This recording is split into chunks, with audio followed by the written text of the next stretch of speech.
نصلی علی رسول الکریم اما بعد اعوذ باللہ من الشیطان الرجیم بسم اللہ الرحمن الرحیم وَإِذَا طَلَّقْتُمُ النِّسَاءَ فَبَلَغْنَ أَجَلَهُنَّ فَلَا تَعْضُلُوهُنَّ أَن يَنكِحْنَ أَزْوَاجَهُنَّ إِذَا تَرَاضَوْا بَيْنَهُم بِالْمَعْرُوفِ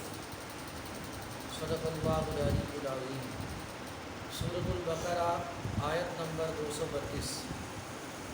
طلاق کے اور عدت کے مسائل ذکر کیے جا رہے ہیں۔ اللہ تبارک و تعالیٰ نے ارشاد فرمایا ہے کہ جب تم عورتوں کو طلاق دے چکو اور وہ اپنی عدت گزار چکے، فرمایا اس کے بعد فلا تعضلوہن، ان کے والدین کو، میکے والوں کو یہ خطاب کیا جا رہا ہے کہ ان کو نہ روکو، ان ينكحن ازواجهن، اگر وہ اپنے ان سابقہ شوہروں سے نکاح کرنا چاہیں، اذا تراضوا بینہم بالمعروف، جب وہ دستور کے مطابق خوش اسلوبی کے ساتھ آپس میں راضی ہو جائیں۔ یعنی مسئلہ یہ ہے کہ عدت سے گزرنے سے پہلے تو وہ خود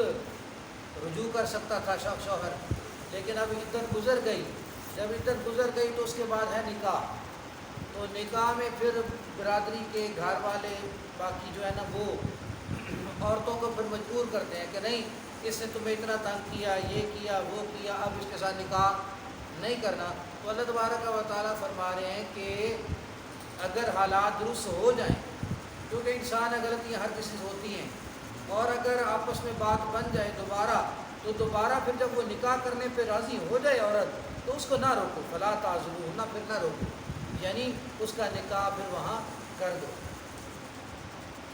اور یہاں پر خطاب جو ہے اس سے یہ بھی اشارہ ملتا ہے، جیسے اور بھی مقامات سے یہ اشارہ ملتا ہے کہ جو عورت ہے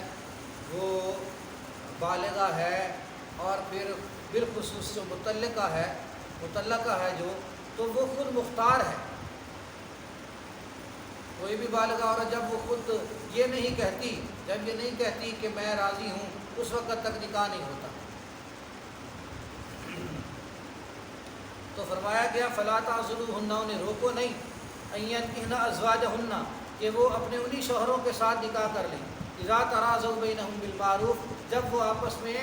خوش اسلوبی کے ساتھ، آسان طریقے کے ساتھ، دستور کے مطابق راضی ہو جائیں۔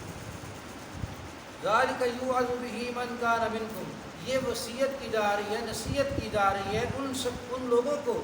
من کان منکم یؤمن باللہ والیوم الآخر، جو تم میں سے اللہ تبارک و تعالیٰ پہ ایمان رکھتے ہیں اور آخرت کے دن پہ ایمان رکھتے ہیں۔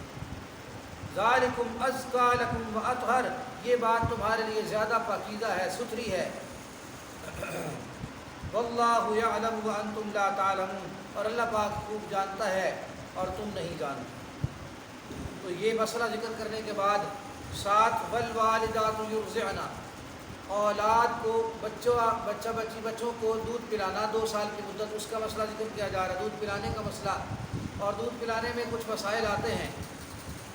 اگر طلاق ہو گئی تو پھر جو ہے نا اس کا خرچہ وغیرہ، تو یہ ذکر کیا جا رہا ہے۔ فرمایا والوالدات یرضعن اولادہن حولین کاملین، اور والدہ وہ دودھ پلائیں گی اپنی اولاد کو، اپنے بچوں کو 2 سال مکمل۔ تو معلوم ہوا کہ دودھ جو پلانا ہے وہ مکمل 2 سال اس کی مدت ہے، 2 سال مدت ہے۔ اور فرمایا لمن اراد ان یتم الرضاعہ، یہ اس کے لیے جو رضاعت کی مدت مکمل کرنا چاہے، وہ 2 سال ہے۔ وعلی المولود لہ رزقہن وکسوتہن بالمعروف، اور جس کے لیے یہ بچہ ہے، یعنی باپ، بچے کا جو باپ ہے، اس پر لازم ہے اس کا خرچہ۔ جب اس کے بچے کی جو ماں ہے یہ ابھی نکاح میں ہے، طلاق نہیں ہے، تو وہ نکاح کی وجہ سے خرچہ ویسے ہی ہے، خرچہ اس کو دینا ہے، وکسوتہن، کپڑے وغیرہ سارا خرچہ اس کا ہے، بالمعروف، دستور کے مطابق۔ اور اگر طلاق ہو چکی ہے تو پھر وہ دودھ پلانے کی وجہ سے اس کو خرچہ دینا ہے۔ اگر وہ خرچے کا مطالبہ کرتی ہے تو عدت کے اندر عدت گزارے گی تب بھی دینا ہے، عدت کے بعد بھی جب وہ بچے کو دودھ پلا رہی ہے تب بھی دینا ہے۔ فرمایا لا تکلف نفس الا وسعها، لیکن کسی نفس کو اس کی طاقت سے بڑھ کر مکلف نہیں بنایا گیا، اس پہ بوجھ نہیں ڈالا گیا۔ لا تضار والدۃ بولدہا، نہ والدہ کو ستایا جائے گا اس کے بچے کی وجہ سے،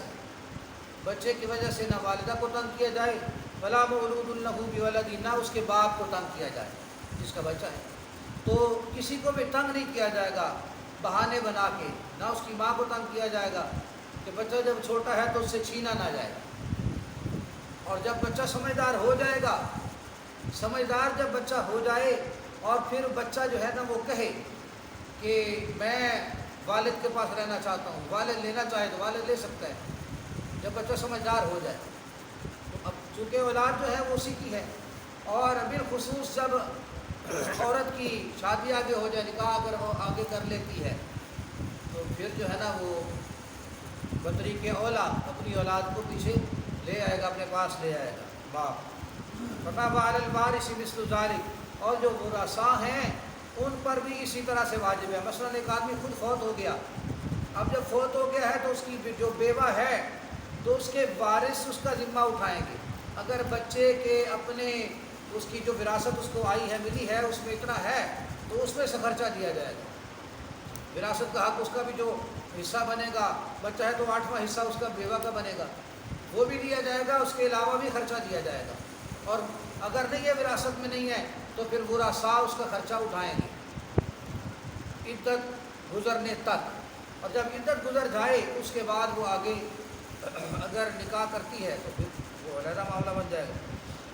فَمَا فَإِنْ أَرَادَا فِصَالًا، اگر یہ دونوں دودھ چھڑانا چاہیں، عَنْ تَرَاضٍ مِّنْهُمَا، آپس میں راضی بازی ہو کے، وَتَشَاوُرٍ، مشاورت کے ساتھ، فَلَا جُنَاحَ عَلَيْهِمَا، تو ان پر کوئی حرج نہیں ہے، کوئی گناہ نہیں ہے۔ مثلاً عورت کی جو ہے نا وہ طبیعت ٹھیک نہیں ہے، دودھ نہیں پلا سکتی، بیمار ہے، تو یہ پہلے اگر دودھ چھڑانا چاہے تو دودھ چھڑا سکتے ہیں، یا دایا رکھنی ہے دودھ کے لیے تو دایا رکھ سکتے ہیں، جیسا بھی انتظام ہو جائے۔ فرمایا وَإِنْ أَرَدْتُمْ أَن تَسْتَرْضِعُوا أَوْلَادَكُمْ، اور اگر تم یہ ارادہ کرو کہ تم دایا رکھ کے دودھ پلاؤ گے اپنے بچوں کو، فرمایا فَلَا جُنَاحَ عَلَيْكُمْ، تو پھر تمہارے اوپر کوئی گناہ نہیں، حرج نہیں ہے، اِذَا سَلَّمْتُم مَّا آتَيْتُم بِالْمَعْرُوفِ، جب تم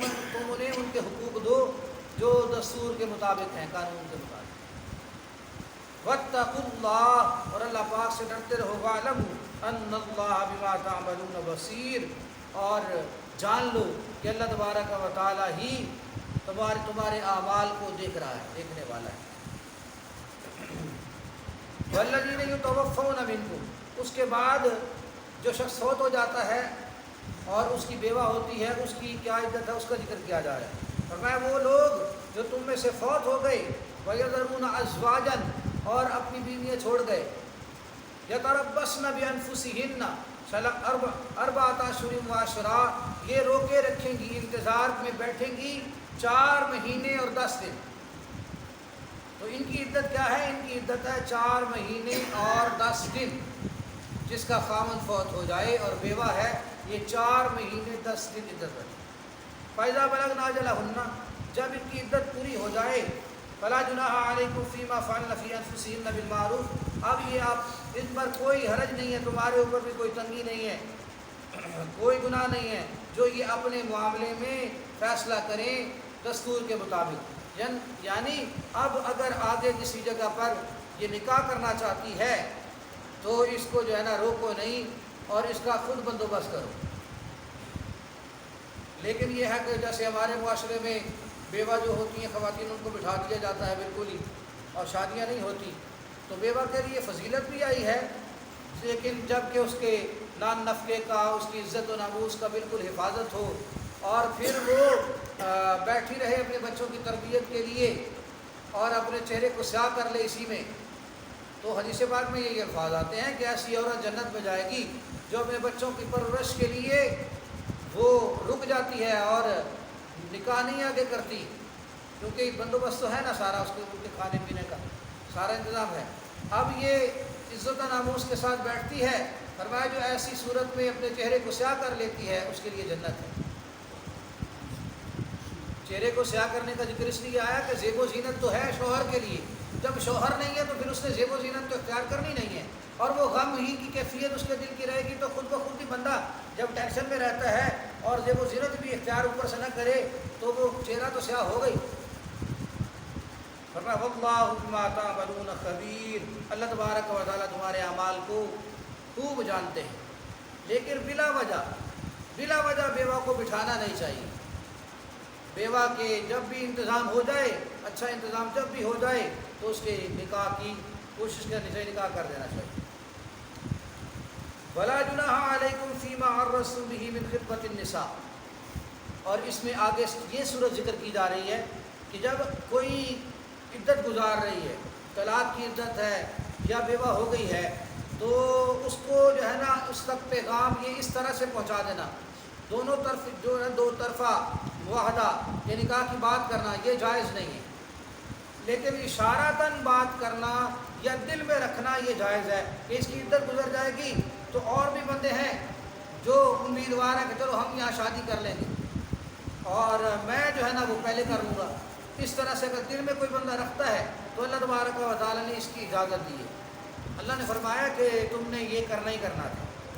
تم نے یہ کرنا ہی کرنا تھا. جو بھی رشتہ اچھا ہوتا ہے، بعض اوقات ایسا ہوتا ہے کہ اچھی جو ہے نا صلاحیت کی مالک، پڑھی لکھی اور سمجھدار لڑکی ہوتی ہے اور وہ جلدی ہی اس کی یا طلاق ہو جاتی ہے کسی وجہ سے یا وہ بیوہ ہو جاتی ہے، تو اس کا پھر مسئلہ بن جاتا ہے. تو جو لوگ سمجھدار ہوتے ہیں وہ دیکھتے ہیں کہ جب ٹھیک ٹھاک ہے تو ہمیں نکاح جلدی کر لینا چاہیے. اس طرح سے جو ہے نا اگر اشارہ کر دیا جائے کہ اشارہ اس طرح سے پہنچا دیا جائے کہ ہمیں بھی تلاش ہے رشتے کی، ہمیں بھی رشتے کی تلاش ہے، ہم بھی رشتہ کرنا چاہتے ہیں، اللہ تعالیٰ خیر فرمائے، بندوبست فرمائے، آپ کا بھی ہمارا بھی بندوبست کرے اللہ تبارک و تعالیٰ. تو اس طرح سے کوئی جملہ بول دیا ایسا جو جس میں اشارہ ہو تاکہ انہیں پتہ چل جائے، کہیں اور سے اگر وہ پیغام آئے تو ان کے ذہن میں ہو کہ فلاں بندہ بھی ہے. اس طرح سے اور میں اس پر کوئی حرج نہیں ہے فیما عرضتم بہ، جو تم اشارہ کر دو من خطبۃ النساء، عورتوں کو جیسے خطبہ کا معنی منگنی ہوتا ہے، مطلب اشارہ کرنا، رشتے کے لیے اشارہ صرف کر دینا. او اکننتم فی انفسکم، یا اپنے دل میں چھپا رکھو کہ میں بعد میں شادی کر لوں گا. علم اللہ پاک خوب جانتے ہیں انکم ستذکرونہن، کہ تم نے ایسے کرنا تھا. ولکن لا تواعدوہن سرا، اور فرمایا لیکن تم پوشیدہ طور پر دو طرفہ وعدے نہ کرو کہ پکی ٹھکی بات نہ کر لو، ابھی عدت گزری نہیں ہے اور تم نکاح کی بات کر رہے ہو، نہ ایسے نہیں.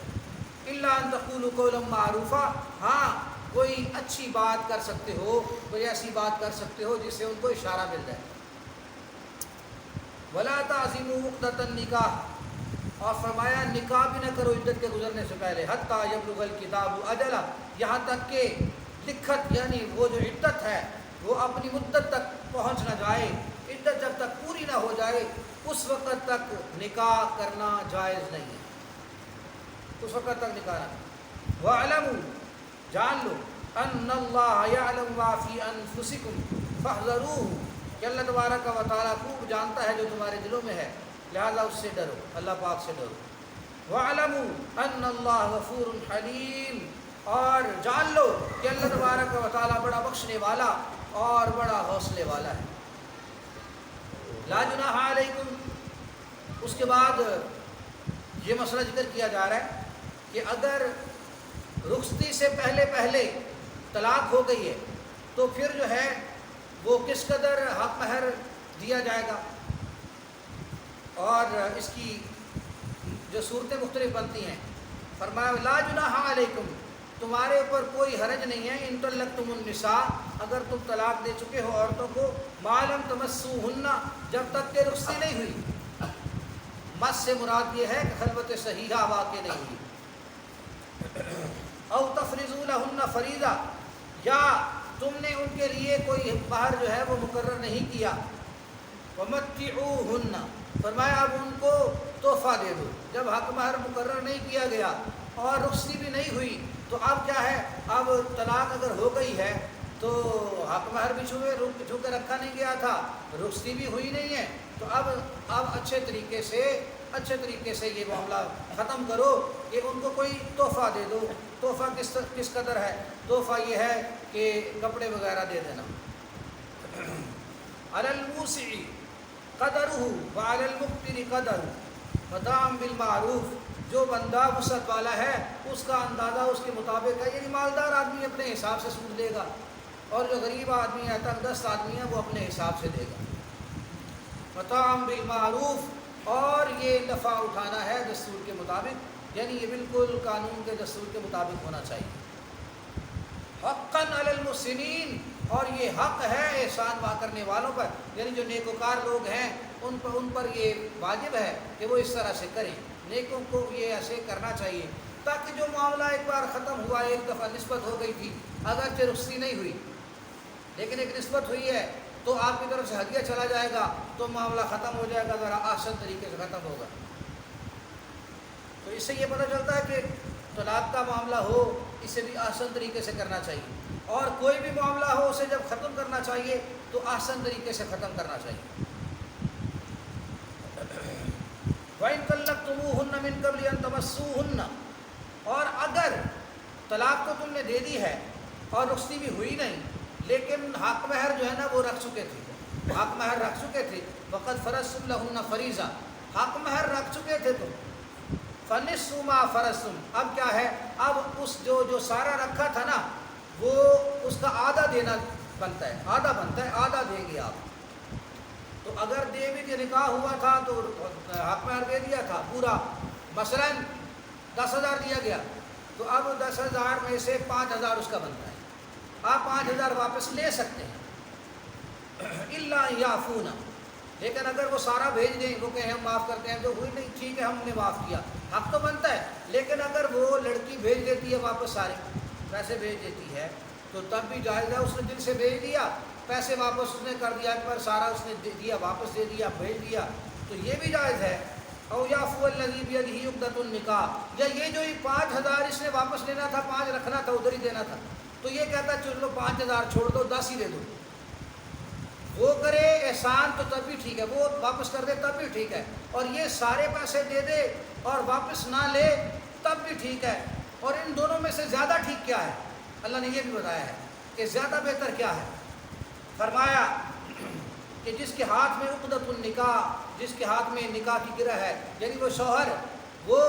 سارے دے دے، اگر یہ بھی ٹھیک ہے، وَأَن تَعْفُوا، اور اگر تم سارے دے دو، لڑکی کو سارے دے دو، اقرب للتقویٰ، یہ تقویٰ کے زیادہ قریب ہے، تقویٰ کے زیادہ قریب ہے، یعنی شوہر کو چاہیے کہ اب رخصتی بھی ہوئی نہیں، چلو حق مہر آدھا واپس کیا لینا یار، چھوڑو سارا ہی، کیونکہ نکاح تو ہوا تھا نا، آدھا اس کا بنتا تھا، لیکن اگر سارا دے دے تو یہ زیادہ اقرب للتقویٰ، یہ تقویٰ کے زیادہ قریب ہے۔ وَلَا تَنْسَوُا الْفَضْلَ بَيْنَكُمْ، اور آپس میں فضل کو، احسان کو، فضیلت والا معاملہ کرنا، اس کو آپس میں بھولو نہیں۔ ان اللہ بما تعملون بصیر، بے شک اللہ تبارک و تعالیٰ تمہارے اعمال کو دیکھتا ہے۔ تو معاملہ یہ ہوا کہ نکاح بھی ایک طلاق، نکاح ایک معاملہ ہے، تو اس کو بھی اللہ تبارک و تعالیٰ نے بڑا آسان طریقے سے اس کو بتا دی کہ کیسے بہترین طریقے سے آپ نے طلاق کا معاملہ کرنا ہے۔ لیکن مسئلہ یہ ہے کہ لوگ آج کل جانتے نہیں ہیں، طلاق کے مسائل نہیں جانتے، طلاق دینی ہو پڑ جائے تو اس کا طریقہ نہیں جانتے، تو یہ جو ہے نا، یہ بہرحال اس کی آگاہی ہونی چاہیے، علم حاصل کرنا چاہیے۔ بعد میں طلاقیں دے دیتے ہیں اور تو مغلظہ تک پہنچا دیتے ہیں اس کو، اور بعد میں کہتے ہیں ہمیں تو پتہ ہی نہیں تھا۔ تو ایسے نہیں، طلاق دی جائے، طلاق سنت جب دی جائے، ضرورت پڑے تو طلاق سنت، اس کی تفصیل ہم پہلے کر چکے ہیں، پھر بھی کسی وقت بتا دیں گے انشاءاللہ، اور طریقے سے، اور پھر اس کے بعد یہ ہے کہ سارے آداب کے ساتھ آسان طریقے سے طلاق دی جائے اور اسے سمجھا جائے۔ اور باقی یہ جو صورتیں جو ہیں حق مہر کے حوالے سے، واپس لینے کی صورت، نہ لینے کی صورت، بنتا ہے نہیں بنتا، حدیث ساری صورتیں بیان ہو گئیں، آگے بھی کچھ ایک دو صورتیں آئیں گی، کچھ جو صورتیں آ رہی ہیں ان کا انشاءاللہ ذکر کریں گے۔ اللہ تبارک و تعالی ہمیں سمجھ نصیب فرمائے، آسان طریقے سے پھر اس پر عمل پیرا ہونے کی اللہ پاک توفیق نصیب فرمائے۔ یعنی جس شخص کے ساتھ یہ معاملہ بنتا ہے تو اللہ پاک اسے پھر اس پر قرآن و سنت کے مطابق عمل کرنے کی توفیق نصیب فرمائے۔ وآخر دعوانا الحمدللہ رب